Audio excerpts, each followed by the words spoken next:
solved all the problems in all of your schools, I'm sure. What were some of the things you talked about?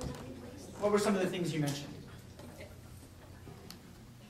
Yeah. A change of schedule, change of just the structure of how your faculty works. Not quite as you said, closing the door and independently working. Even though you're working towards collaboration, and even though you're working towards interdisciplinary things, there's still that old remnant of a structure that just gets us into kind of a Gotcha.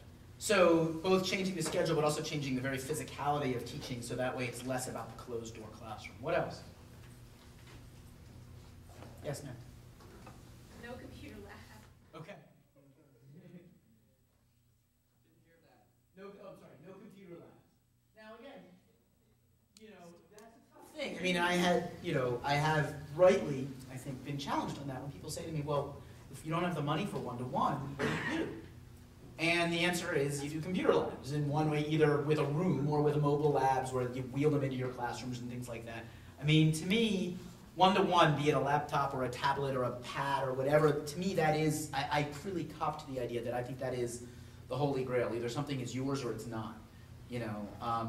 Few of us, and again, teachers still live this way sometimes, but few of us would like the idea of having to share your laptop with someone else. But I understand the sort of economic realities of that. Yeah? I don't really care so much what education looks like and where it's housed and,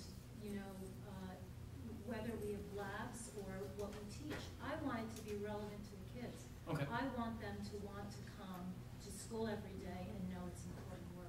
Absolutely. And the question then becomes, what do you need to get there, right? What is necessary to get there?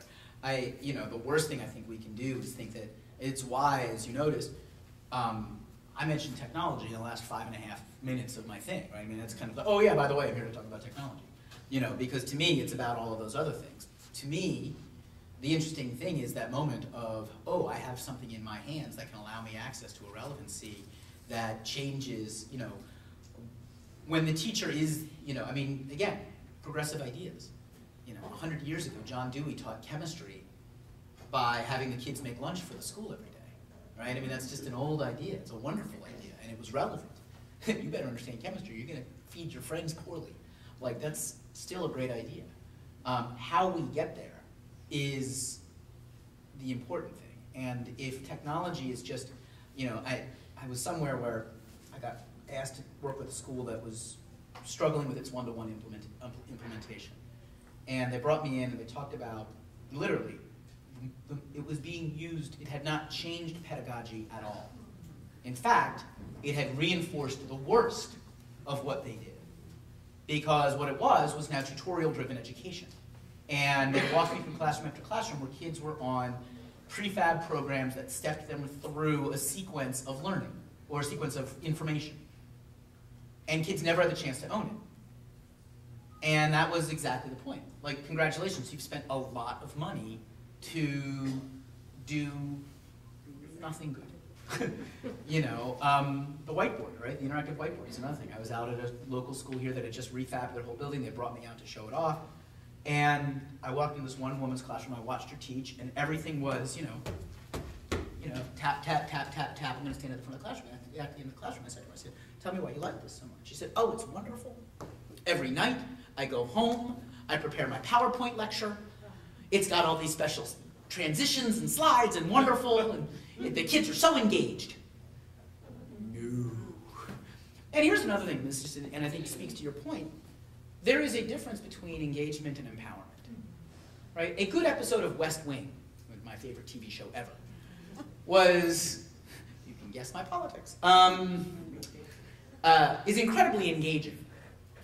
I don't know how empowering it is. Empowering means we do something. Engaging means we are entertained. And we've got to understand the difference between that. So I very much agree with your point. The question is, of course, how? What else? Yeah. Making every assignment, making everything the kids do, every project, connect at that very base level to the mission. The way you said, like those 5 words, like if boiling our school mission down to the point where the kids can actually have it as a this, did what I did hit all these points? Absolutely. Right, and it's amazing, it's funny because you sit there and go, and to that end, when you do that, it's funny how much extraneous stuff you shed, but it's amazing how that mission fills up your day. It's not like you're suddenly running out of stuff. When you have a laser focus on a way to teach and learn in your building, it is amazing how much fills that. And it is amazing, you don't run out, I mean, and especially when it's inquiry, you never run out of questions to ask. You really, really don't. It's one of the things that kids at SLA get frustrated with. You know, it's the whole, like, when can I stop asking questions? No. What else? Yes? Like I said, the kids have more hands-on experience with different kinds of technology. There's a lot more to it than laptops and That's right. phones. Yeah, absolutely. I mourn, and again, SLA is like the least impressive building in the world, right? It's a converted office space. We don't have a gym. We don't have an auditorium. I would kill for something like this, like, you know, small size would be amazing. But we also don't have a shop class. We don't have a metal shop. We don't have all of those things. And that I took in high school. I took wood shop and metal shop, and built. My mother, I think, still has the bird cage thing that the bird feeder that I made. And it was powerful for any number of reasons. It was powerful because, one, it's really cool to make things with your hands, and really amazing. It was also powerful because it was about the most humbling experience in the world, right? For all the sort of honors academic track kids to have to take shop. Because the fact that I have fingers is amazing.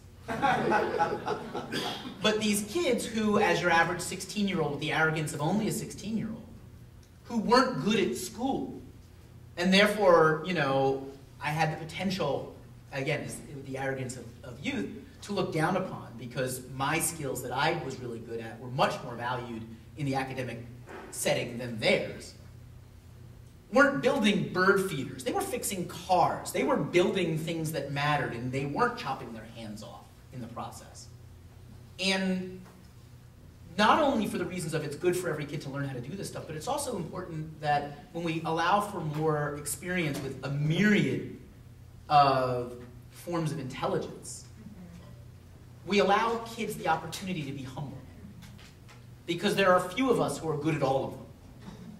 And just because you're good at book learning doesn't mean that you can fix your carburetor.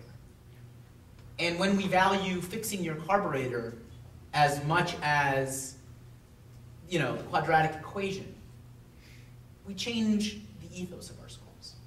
And that's important. And of course, the joke of all of that is that until I became a principal, the kid who lived next door to me, who did Bucks County Votech, and became a really successful mechanic, out-earned me for the first 15 years of my professional career.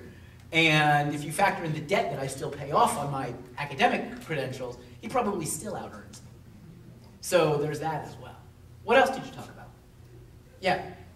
Help each kid discover something that they're passionate about, and then use that to teach them. Wouldn't it be wonderful? Wouldn't it be wonderful if every single kid graduated from school with a notion that there was something in the world that could fill their time with joy and passion and energy? What if? How many people, and again, you guys are independent, so I don't always know the difference, because I certainly know this happens in the publics. If you have a kid who's bad in math in your schools, what do you do? What's that? Give them tutoring. Right? In a lot of the publics, what we do is we double dose, it's called. Right? We take what they're worst in, and we give them more of that.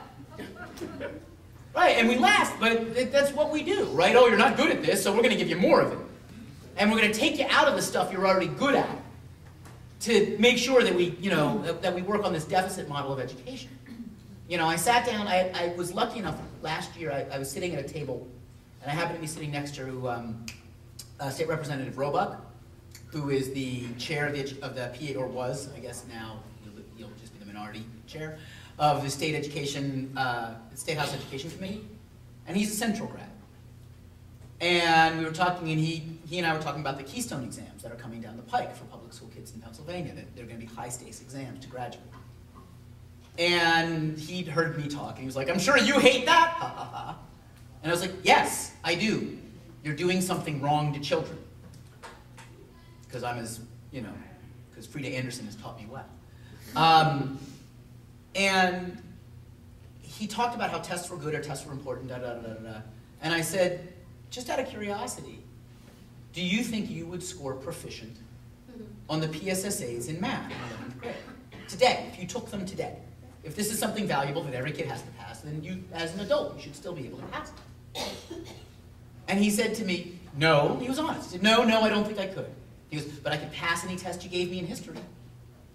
And I said, great. Awesome. Here's the thing. This is what we would do to you today. As soon as you pass that test in history, we're going to take you out of history. Because you've learned all you need to know there, you've passed the test. That's what competency-based education is all about.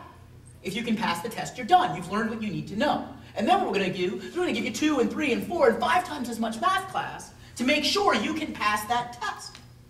Oh, and by the way, now my salary is attached to you passing that test. So get to work. And we're going to take every joy you have, and as soon as you're good enough at it, we're going to strip it from you. And the only thing left will be the things that you can't do. That's deficit model education. And that's what we do to kids today.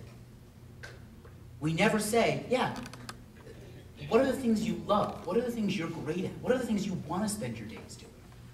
Oh, we do. It's called after-school activities.